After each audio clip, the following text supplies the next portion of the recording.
Hello, everyone, and welcome to the seventh episode of the Hipfire podcast.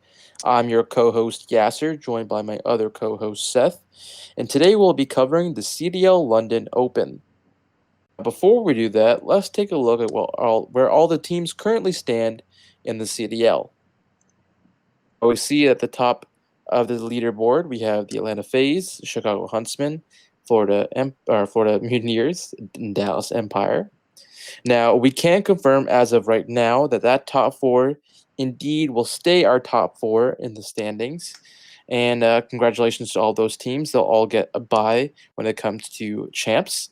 However, those top two teams, as we've noted in the past, will get two byes. So getting top two is of the utmost importance to both the Mutineers and the Dallas Empire, who both play this weekend. Obviously, Florida, their last time out, they won the past two events that they attended. So for them, they're going to want to keep up this pace in this new meta. As for the Empire, it's opportunity for them to prove to themselves that they can still stay on top, as they've they've come close but not been able to those top teams, being Florida and Atlanta.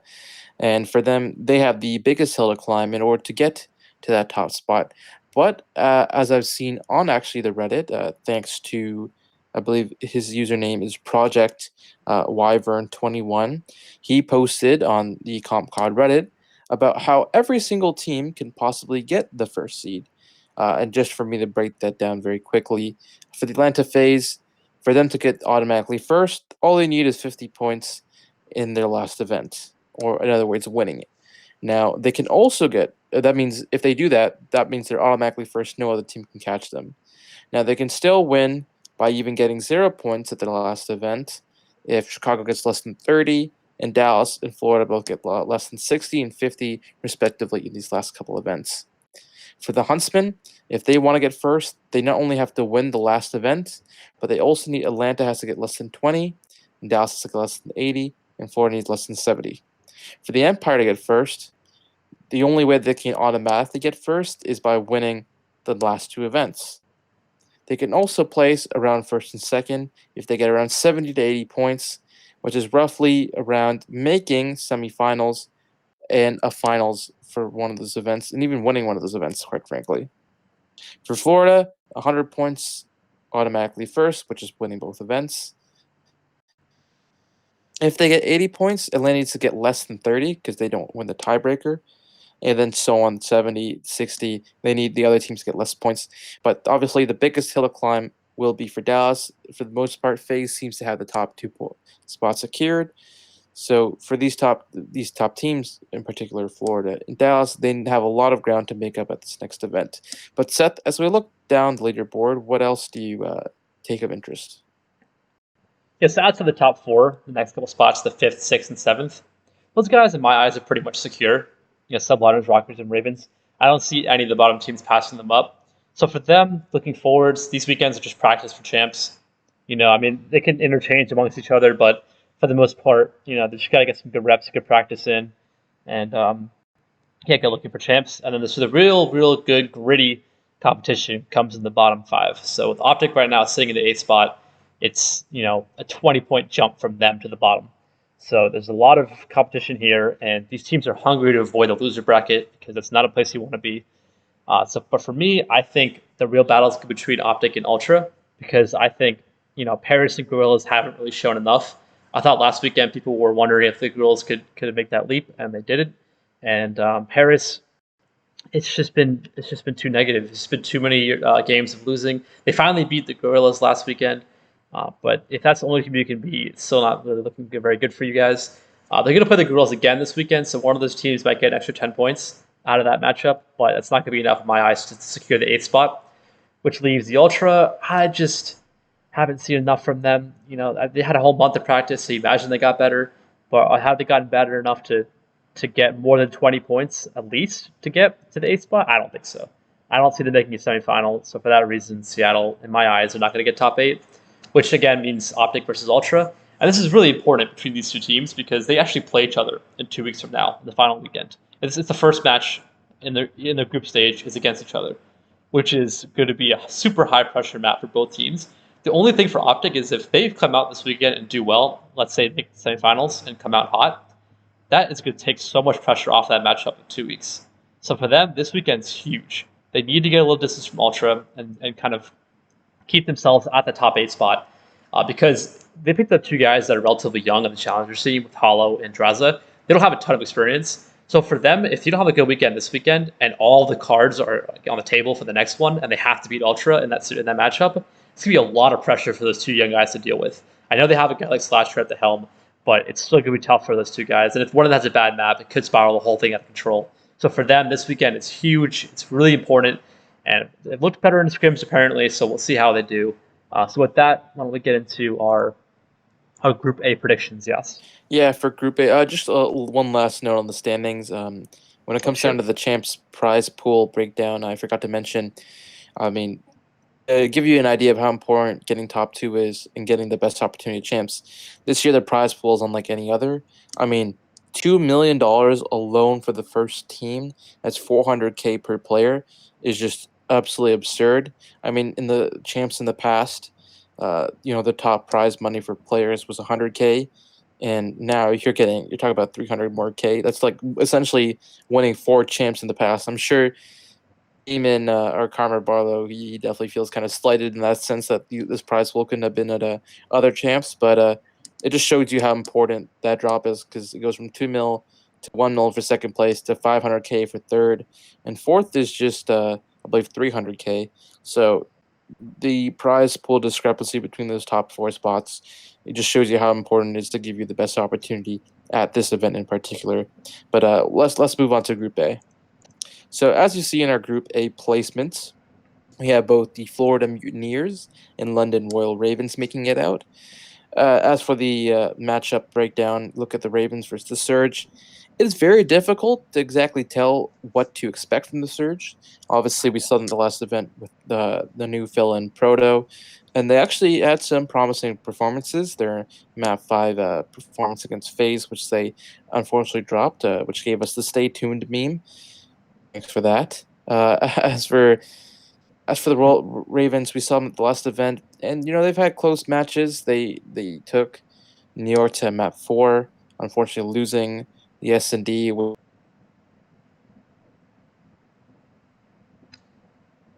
I think audio. Yes, audio just dropped. But I'll pick it up from there until he gets back. So yeah, so London, they look better. Scraps looks good on the AR to complement Weskins. So we have them beating the Surge 3-1. Hopefully Yas gets back at some point. Yeah, I'm back. And then Florida. Are you back? Okay, you can continue. Yeah, man. my apologies for Discord just interrupting me there. But as I was saying, we saw them have close maps against New York, which ended up winning. So we expect them to take that 3-1. Something to discuss: Mutineers versus Optic Gaming. Obviously, we've seen a new Optic team. Hard to tell how they will perform necessarily, but against a team like the Mutineers, especially if this is a more M4 meta, or at least 2 or 3, that plays in the Mutineers' hand because they've almost been running 2 or 3 M4s for the most part, even before the GAs and patches came in. So this sort of plays to their advantages and their strengths. So we expect them to come out with 3-1 and then eventually 3-0 Royal Ravens. We think they're just better in every game mode than these teams. When it comes to the Optic Gaming versus Surge matchup, obviously we expect that to be kind of close, with Optic Gaming taking it. Surge, they just haven't looked strong at S&D at all at any point in any of the rosters that they've had, and I think that'll come back to bite them. And when it comes to the Ravens versus Optic Gaming, Optic has the opportunity to win.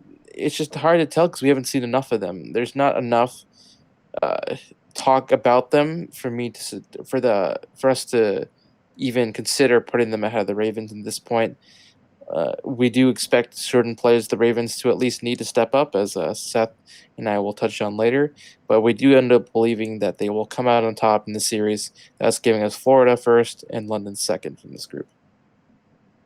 Yeah, just to add on the Optic thing. So as I talked about last podcast, Hollow and Draza weren't the guys that I would have picked up from the AMC. I referenced who I would have picked up instead last podcast. So you can check that out. But for those two guys, they're not the heaviest layers in the AMC, like for sure. They're overall consistent across the different game modes, which is why Optic probably picked them up. They've shown good stuff in Search, they've shown good stuff in Hardpoint, but they aren't like huge slayers. And against a team like London, you're going to need that slaying power because London can definitely slay. So I think that's where it comes down. And also, London also a good S&D team as well. So I think the Dom is where I personally think Optic can take it. But the other couple maps, I think London's got a pretty good strong hold against them, which, yeah, takes us into Group B. So Group B, we have New York and Empire making it out. So to walk through the matches, we have the Empire beating the Legion 3-0. Not much needs to be said there. I mean, Legion, of course, they broke the drought last weekend being the Gorillas, but they did not look good against the other teams, and I think that trend will continue. I think they can play, the worst teams closer, but when it comes to the top teams, they're not taking out take a map off of New York, off of Dallas, sorry. And then New York versus the Gorillas. This one we gave Gorillas a map because we think Gorillas can take an S&D if they play the map vetoes right, and we'll get into New York's map vetoes in the finals because it's interesting stuff to talk about there. But we think Subline's just too strong. Obviously, they won the last weekend. They looked great, and the Attach looks a lot better. Temp looks a lot better. They look really clean. 3-1 is our prediction there, which means Subliners versus Empire. So for this one, it's an interesting matchup. The first time we did our predictions, we actually had the Empire taking it, and then we redid them and we decided that Subliners should take it. And we decided that kind of because of map vetoes. So I think that a lot of these series with the Subliners are going to come down to the domination. I think Clay's, Crim's talked about it before, how Dom's a swing mode. Like, Dom's a very, very important game mode. And for the Empire and Subliners, it's going to be a hacky Dom because both teams are not comfortable with the other Dom maps. And as we saw last weekend, New York only played hacky Dom the entire weekend. And the only one they lost it to was the Gorillas. After that point, they won the next, 6 or 5, whatever, hacky Doms in a row. And Temp looked great on that map. And they really, really ironed out hacky Dom. Like, Subliners look great on it. So I think Subliners win that hacky Dom. They'll take the series. I think Subliners are stronger in hardpoint than the Empire right now. And for that reason, I give them the edge. I think Dallas can sneak in S&D. Same thing with the Gorillas. But the Dom map, I think Subliners are going to have a pretty good stronghold on, and they won't give that up. And that'll give them the 3-1 advantage over the Empire. The knockout round, Legion beat Gorillas 3-0 last weekend. So we just threw the Gorillas map here to be nice to them. But I think Legion will win that again. And then a rematch between Empire and Legion. Again, I just think maybe Paris can take a Dom or maybe sneak out the S&D, but overall, Empire are too strong. Yeah, so for this group, we have the Subliners and the Empire making it out, which sets up our finals to look like this. So, Yas, why don't you walk through our predictions here? Yeah, so for the first semifinal matchup, we have the Mutineers 3-2 over the Empire. Obviously, these teams have played previously at the last event, I believe, and that didn't go so well for the Empire. They ended up dropping that one as Florida goes en route to their to another win for them. Looking at their last match against Florida, they ended up losing 3-1. In this case, they only won the domination, Hackney Dom, once again, by losing both hard points, a close cave hard point, and Ramaza S&D. And I think this is sort of what we're going to expect, maybe a bit closer. As I'll mention, as a theme for Dallas has been their struggles in hardpoint. It is their worst game mode by far. I'd imagine we'll get another Hackney Dom, or maybe Gunrunner if Florida's feeling a bit brave, because St. Petrograd I'd expect Dallas to ban, and Gunrunner it's either going to be Gunrunner, which Florida isn't very strong on, so I don't expect them to pick it, or Hackney, which Dallas has been very comfortable in. So it'll really come down to the searches and hardpoints, which, looking at the searches and hardpoints, I don't expect Dallas to make the same mistake and pick Cave, even though, again, it was a close Cave match. And as Krim has mentioned in the past, they've had a lot of close matches on Azir Cave. They're 0-6. You just cannot play Azir Cave when you're only 0-6 on that map. I don't care how close those maps are. It just simply isn't a good map for you. When it comes to the other maps that they might play, Florida is a very strong Gunrunner team and Ramaza team. They suck at St. Petrograd, which I imagine they'll ban, which means when it comes to Ramaza and Gunrunner is one I feel like Dallas would play, since they do feel it actually is their best hardpoint map. Then you could argue Hackney. So maybe we'll see Gunrunner. Ramaza might come in if Cave is banned. So looking at those maps, they seem to lean towards, at least Ramaza especially, leans towards the Florida side. So even if it goes to Hackney Dom and Dallas takes that, you look at the other game modes, it just doesn't play in their favor because of how strong Florida's looked, especially in Hardpoint and in some of these other S&D maps that we're looking at. I mean, Piccadilly, they're both pretty strong on, so maybe that sneaks its way through. But for Dallas, they're very good at Gunrunner, which Florida, I imagine, will ban. But Ramaza, they're not good at. Arkloff, they're not good at. St. Petro, they don't play a lot. So for Dallas, if they want an opportunity, it's winning that map 5. But that's something that they haven't done against these top teams like FaZe and Florida. And That's a as a good point. result, we had them losing once again to Florida this time in map 5. Yeah, that'll take us to our Subliners versus Ravens prediction. We have a 3-1 for the Subliners. Obviously, these two teams matched up last weekend, and Subliners ended up taking it 3-1, with London winning the first map. I think London can try to finesse the vetoes, avoid playing the Hackney Dom, but I still think that they haven't been a good Dom team on really any map for London. So Dom goes New York's way. New York, as we talked about, we're going to keep talking about it. They're such a good hardpoint team that I don't think London can outslay them. So I think London can take the SD. That's about it, and then Subliners will win the series 3-1. Yeah, they look really good right now. They won the last event, look pretty strong doing it, and I don't think London is right at that level yet. Which leads us to the grand final, which is the Subliners Mutineers matchup. And this matchup, we really went in to the vetoes because that's what the series is going to be won. It's going to be the vetoes. So first, I'm going to talk about Dom again because I'm just going to keep reiterating the fact that New York is very good at Hackney Dom, and they're good at ban Petro because Florida loves Petro. And that means Florida has to either probably pick between Ramaza and Gunrunner. Not Ramaza, sorry. Hackney and Gunrunner. So we talked about this in the last series with Florida versus Empire. You guys mentioned the same thing. Is if Florida's feeling risky and picks the Gunrunner, it could go their way. But I think Florida's probably going to pick their comfort pick and stay on Hackney Dom, which means to me that New York's going to win that. They looked so good on Hackney Dom last weekend. I don't think they'll lose it this weekend as well. So if they have perfected that game mode and game and map and mode, which I think they have, that's really works well for New York because teams love playing Hackney Dom. I think that was by far the biggest discrepancy in terms of which map a team, all the teams in the league like. Hackney Dom gets played way more than the other maps. So New York seems to have like mastered that map. So for me, Hackney Dom goes the Subliners' way.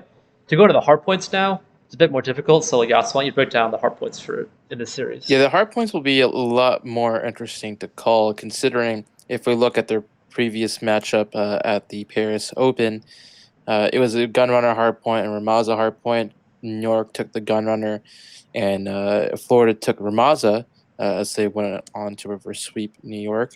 I mean, looking at these maps, both teams are pretty strong Gunrunner teams.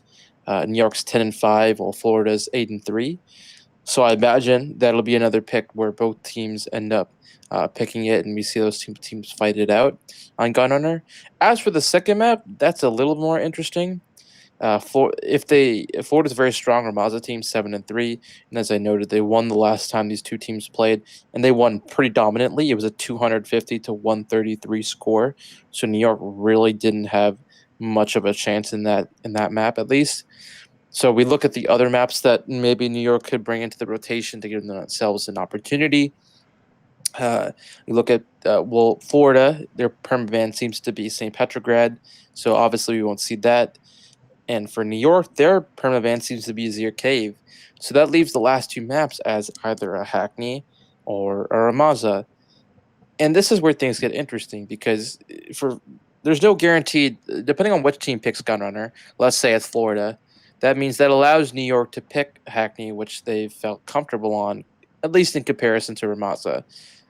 If it is New York that picks Gunrunner, that puts them at a significant disadvantage because then it really comes up to Florida if they want to pick Hackney or Ramaza. So it really depends on how the bans and picks go. We do expect this to sort of go in Florida's way, at least with Gunrunner. If New York does take it again, at least Florida can know in the back of their minds the next hardpoint should in some way favor them, especially if it does end up being Ramaza hardpoint again. But that's what we see for the hardpoints. But as we move on to the SMDs, and I think I'll let Seth as well talk about this, it gets a little more interesting because New York doesn't exactly have the strongest map pool when it comes to S&D. But Seth, what do you think of that? Yeah, so SD is like probably the most interesting thing to break down in this series because so for Florida they're going to ban Petro. They never played it at all. It's their auto bans. Petro's out of there. For New York, their auto bans Piccadilly, so Piccadilly's out of there. That's two maps gone. So the problem now is New York is 0-7 on Gunner at S&D. For some reason, they're 0-3 on Piccadilly, and they decided early on we're not playing Piccadilly, so they switched to Gunrunner, and they have not looked good on Gunrunner because they're 0-7. So Florida's going to get a Gunrunner S&D. What matters is where it ends up. If it's at the game 5, then Florida could win it.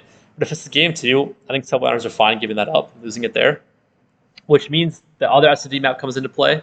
The other one is most likely going to be either a Peak or a Ramaza.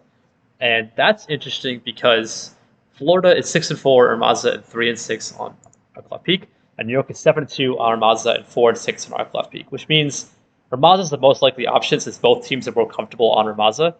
And also, New York's played a lot of reps on Arclov Peak recently and keep looking better on Arclov Peak and trying to make that one of their maps to play on. So if you're Florida, I think what I would do is I would pick Ramaza because you're more comfortable on it, and Gunrunner, which will give you the edge. But I don't think that's what's going to happen. Instead, what I think is going to happen is I think Florida's going to pick Gunrunner, and then New York's going to pick Arklov for themselves. And because they played it well recently and look a lot cleaner on Arklov of late, I know I've criticized their strats in the past on that map, but lately they've looked a lot better on that map. So I think if you can get an Arklov as a game 5, Subliners take it 3-2, which is what we have. Well, it's very conditional. It's a very conditional 3-2. The condition is that it's Arklov. I think if Gunrunner ends up being in the game 5 instead, I think Florida will take it, assuming they win both hardpoints. It's obviously we're assuming a lot here, but just based on the map vetoes, if it's Arklov game 5 or Ramaza game 5, we have New York winning it. If it's a Gunner game 5, I think Florida can take it. But the big map swing is always going to be the game, that's Dom. And in a close series like this, the Dom's going to matter a lot. And like I said before, if it's a Hackney Dom, I see New York taking it because I think the 4 AR meta they have on Hackney is just such a hard setup to pass.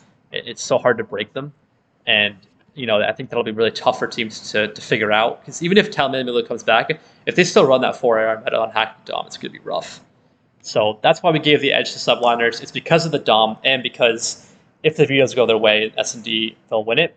But this S&D problem for New York with vetoes is an issue when we look ahead to the finals champs, because now the format's different, right? Now we have 9-game series. That's a problem for New York because they don't have a huge map pool, right? We talked about their 2 S&D maps they're both like terrible on, right? And their Dom, they're really only good at Hackney lately. Like their Dom record in Hackney is still only 9-9. It's just been lately they've been playing a lot better in Hackney, but they're only 3-6 in Gunrunner, and they haven't played Petro ever. So going into champs, if you have to have you play Dom twice, you're basically guaranteeing that one of them is going to be a loss. So I think for New York, this event is a big opportunity to open their map pool, which I hope they do. But if they want to secure the win, it's more likely that they'll probably stick to their strong suits. So it's a tough call for New York right now because you got to think about champs because you're not going to move your position, right? You're already stuck at 5th. So are you worried about champs? You want to win the event? I don't think they want to win the event. Donnie's a guy that wants to win. I think they'll pick their comfort maps and not improve their map pool, which is definitely a problem looking forwards. So yes, what are your last thoughts on our finals predictions here? Yeah, I think that we both found the final was very difficult to predict. It really could go either way depending on the vetoes. Just one last thing interesting to note. I know we're going to assume that Florida picks Gunrunner, especially considering New York's struggles on it. But it is interesting to note the last time these two teams played, the maps were Ramaza and Arklov on S&D. That's interesting. Which Yep. Arklov was the map 5, Florida taking it. I wonder if they do play this again because as you've noted, New York looks a lot more polished on Arklov Peak now as they've tried to bring that into their map pool. So if they do end up playing that again, I think that might come back to hurt Florida, but it's only a matter of time before if we see these two teams in the finals. Yeah, that's true. These teams have to match up to see this matchup. But yeah, that's a good point that you mentioned, though, because Florida doesn't love Gunrunner S&D either. So they might not pick it again against Subliners, which I think would be a mistake. So it'll be interesting to see if that matchup happens. But regardless, we have New York winning it, which should be back-to-back wins for New York. It'll be the second team to win back-to-back events, and also it'll be interesting because every team that would have won this year would have won at least 2 events. So some cool storylines there if New York does win it.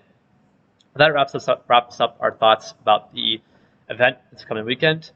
And now we're going to do a segment where we're going to talk about one player to look out for coming into this event. And now when we do this segment, we do it partly to show people that need to step up, or for people that we think will do well and will pop off. I don't know. In the past, I picked Awakening to look out. I picked Alice to look out for, and that didn't work out too well for myself. I think Yas picked Shotzi, which worked out very well for him because he went off that event. But for this event, I'm gonna lean. I think we're both leaning more towards people that need to step up and to do better. So first one is Shawnee. So Shawnee is a guy who has historically been a very slow player. Slow and cerebral. Has been running ARs in the past, and he's very, very good in S&D. And in this title, he had to kind of speed up his role a little bit because Weskins plays the main AR role already pretty slow. So I think Shawnee's, he's had role issues a bit on this team because he clearly cannot keep up with the pace. I mean, his overall KD this year is a 0.87, which is just not good enough, like straight up. 0.87 in hardpoint, a 0.87 in Dom, and then 0.9 in search, 0.95 in search. And search is the one area where I think Shawnee provides a ton of value, to the point where even if Nasty had a visa and could come to the US, I would still swap out Nasty for 0 and keep Shawnee just for his search prowess, because I know his respawn hasn't been good enough, but he's so good in search, it might be worth it. To show how good he is in search, I'm going to show some clips of him just making really smart plays and really good reads. So the first one is down. Now it's a 2 versus 1, all up to Shawnee. They know his position. They're going to reposition up top. I thought Slasher dropping there was going to cost him, but I think it was Kenny was able to get the trade quickly, or they had such position. They had such a position so far up the map. Shawnee does gun 1. He has time to work with, but how do you attack this? You know where Kenny's probably playing. Can he get the defuse off? Kenny's just going to peek. Oh, he gets smoked! He gets smoked! He wins it! Shawnee wins the game 5 with the 1v2 clutch. The beams onto Kenny in another painful loss for Opt. Yeah, one of the best clips for Shawnee of this year. Smoking Kenny off the window there. Great play from Shawnee. Just kind of shows his clutchness. I think he also is a very composed player. He doesn't freak out. It's not frantic compared to the Twins on London. It's Krabs and Wells, Dylan. Even Dylan can get a little bit frantic in the communication. So Shawnee does provide that slower, calm down kind of voice. And some more clips of him popping off at S&D happened this past weekend, where he made himself very useful on construction. Comes in for Rocker. You have a team going all the way around, all the way back. Barbershop near the offensive spawn. Silly. Just waiting, but Shawnee plays it patiently. New players, we're going to get a little bit aggressive with this smoke. Now it is Silly's turn. Seem able to work one on the flank. Able to make this a 3 versus 3. They have to get a plant down. 25 seconds to play with. 5 seconds to plant, but it's Shawnee again. This is just pin his home. Yeah. Inside of this A site. It's like he's the construction worker working on this site, dude. He's built it all. Shawnee is just picking. Get the last kill. Hunt down a seam as well as Shawnee. He's got Daddy. Oh. Can't quite catch him. It's Shawnee again. It's Shawnee's home. He's constructed this whole damn building. He knows it to a T. He's got the blueprints. Get out of Shawnee's way. How many kills is that for Shawnee now? It's a lot. I'm just picturing somebody photoshopping a construction hat on this Shawnee. mat. Absolutely. Yeah. I'm going to need it. I need a construction hat on Shawnee. So like Maven said, he needs a construction hat on Shawnee. So there you go, Maven. Slap the old hat on Shawnee. Yeah, I mean, it's funny and everything, but he is actually really good at search. He had a 1.14 at search that event this past weekend. And that's great. That's great out of Shawnee. But the Dom and overall KD, again, was a 0.87, a 0.81 in the hardpoint, a 0.88 in Dom. It's just not good enough. So for this weekend, I really want to see Shawnee step up with his slaying and at least get up closer to a 1. If they could do that, they can take these top teams on. I mean, obviously they could do it in search. They've shown that in the past. Their Dom has been shaky, but if he can step up his slaying, that'll really help their team. And not only for this weekend, but also going into champs. It kind of reminds me a bit of the reciprocity problems they had last year, where whether it was Shawnee, Tommy, or Dens, they always had somebody that was just lagging a little bit behind in the slaying. But for this London Royal Ravens team, you can't have 3 guys not putting up closer to a 1.0 KD. So right now you have Shawnee, Dylan, and Zero who have their bad maps and struggle at times, and that's just too many people to be struggling. You needed to have Shawnee more consistent, or Zero or Dylan more consistent. And out of those three players, I expect it to be Shawnee, especially in an AR heavier meta. I think maybe you might have to give Shawnee the AR and give Scraps the SMG. I know Scraps played great with the AR the last weekend, but if you want to get Shawnee at a more consistent level, you might have to slow him down, slap an AR in his hands, and tell him to just kind of like hold things down and play a lot slower. Because I think that it's all good and well to have Scraps and Westons getting like a million kills all over the map and playing really well. But if they're not winning series, it doesn't matter. And Shawnee's struggling, it doesn't matter. At the end of the day, you have to have all 5 people on their team feeling comfortable and feeling like they can play consistently well. So for them, I think they have to focus on getting Shawnee and also Zero more comfortable. But I expect more out of Shawnee in the respawns. I want to see him do better, and that's my player to look out for. So who's your player to look out for this event? Yeah, so my player to look out for this upcoming CDL London event has to be Clayster. And for me, as I mentioned, I was talking about predictions. Dallas Empire, I think they've struggled a lot in hardpoint, and a lot of that has because of Clayster's woes. He's been a solid player against most teams, but when it comes to that topper echelon of teams like Florida and FaZe, he's been outdueled by the rival main AR, and he quite simply hasn't played good enough all around. You look at his past matchups against Atlanta, I believe he dropped, I believe it was a 0.84 overall, or around a 1. And when it came to their past matchup against Florida, he had a 0.8, which for your main AR is simply just not good enough, especially in hardpoint. Overall, I think his AKD in hardpoint is around a 0.95, and you need your main ARs going off. I mean, for Dallas to be in that top tier teams, their main ARs just simply need to be better. Shout out to Carson Analytics. He posted a tweet about adjusted K leaderboard for players strictly using an AR, and you look at that top 10, and Clay's not even on that top 10. You got guys like Assault on that top 10, guys like Methods, Octane, Caesar, Skies, Awakening, but Clay's not anywhere to be seen. Even in just regular hardpoint KD, Skies, Wuskin, Octane, Assault, Dens, Accuracy, Slasher, Major Maniac, Methods, Formal, they're all above Clay. Clay's just not as good as those players. And I don't think it's a lack of skill. I just don't think he's been playing well enough in that role, because we've seen it. When he does play well, he had a 1.2, and Dallas ended up being faced in the grand finals when they won the last time they ended up winning. So he's capable of it. It's just a matter of him showing it now. And I think he's got to be the guy, because you already know what you're going to get out of Shotzi. You know what you're going to get out of Illy and Hugh. And Krim, for the most part, he's not going to go off necessarily, but he'll be around a steady 1.0, maybe a bit below. But your main M4, he's got to be the guy that's consistently putting up numbers, consistently slaying. And we just haven't seen that out of Clayster, and that's why he's my player to watch. I mean, on Carson's website, he has COD League stats. Be sure to check that out.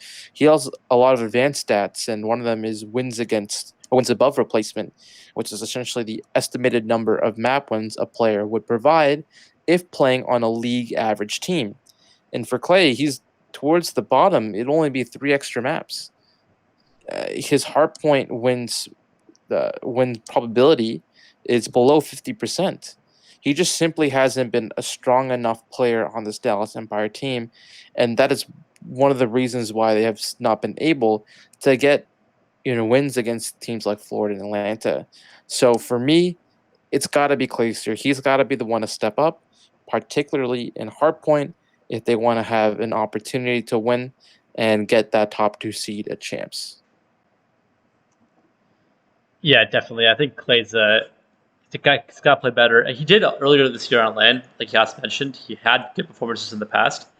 So I just want to meme on him a little bit for a little great beat on him. Because he is older, right? He's the oldest. I believe he's the oldest player in the right league. now. One of them, him and Silly, I think, are both up there. Oh, sure. Yeah, but I think, I'm pretty sure Clay is the oldest, right? But the thing with Clay is that, people talk about as they get older, they lose like hand-eye coordination, yada, yada, yada, whatever. That's not the problem for Clay. He showed at the beginning of the year. He was good. He hasn't been as good online. And I think also maybe it's him, trying to let Illy and Shotzi get more comfortable. Those 2 guys struggled earlier in the year. maybe he took a step back and said, all right, you guys get more comfortable, feel the game out more. I'll take a step back. But now, we got, like Yas said, we got to see it. You got to see how to play. And if he does better, they can do a lot. They just have to. He has to do well enough to compete against top teams, like Yas mentioned, and hopefully we see that this weekend. So those are our 2 picks for players to look out for at this event. So to wrap up, we have Subliners winning it, going back to back. Again, it comes down to map vetoes. It can be very, very important to look out. I wish we saw them as they happened on stream. Unfortunately, we don't. But hopefully we see teams starting to make better decisions in map picks against New York. But that kind of wraps up our thoughts. Anything else to say, Yes? Nothing really, other than as an Ultra fan, please, Optic, don't win. We want Ultra to get top 8. But other than that, I'm just looking forward to this next event, the second last one coming up. Hopefully we get a lot of map 5s, and it can be very entertaining. Yep. So with that, that's going to wrap up our podcast. As always, guys, let us know what we can improve on. And also, if you ever want to jump onto the podcast and share your thoughts and share, whatever you want to, let us know. Hit us up on Twitter, or you can hit us up on the DMs on Reddit. I'll post a link to our Twitter in the description. So yeah, hit us up if you want to jump on the podcast. And thanks for listening, guys. See ya.